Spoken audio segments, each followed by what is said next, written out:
लियाकत अली ख़ान फ़र्जंद कराची और कराची में ही उनकी शहादत हुई आज के दिन। और उन्होंने हमें जो रास्ता दिखाया, ये सिर्फ कहने की बात नहीं है, लेकिन कायद आज़म के करीबी साथी होने के नाते कायद आज़म के अफ़कार को आगे लेकर चलते हुए औज़ुबिल्लाहि मिनश शैतानिर रजीम बिस्मिल्लाहिर रहमानिर रहीम।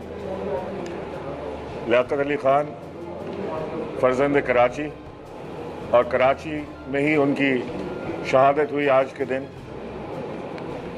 और उन्होंने हमें जो रास्ता दिखाया, ये सिर्फ कहने की बात नहीं है, लेकिन कायद आज़म के करीबी साथी होने के नाते कायद आज़म के अफ़कार को आगे लेकर चलते हुए YouTube पर गुगली टीवी देखने के लिए youtube.com की सर्च बार में गुगली टीवी टाइप करें। गुगली टीवी के पेज पर सुर्ख रंग के सब्सक्रिप्शन वाले बटन पर क्लिक करना ना भूलिए। YouTube पर अपलोड होने वाली वीडियो से बाखबर रहने के लिए बेल आइकॉन पर क्लिक कीजिए। आपको हर नई आने वाली वीडियो के बारे में नोटिफिकेशन मौसूल हो जाएगा।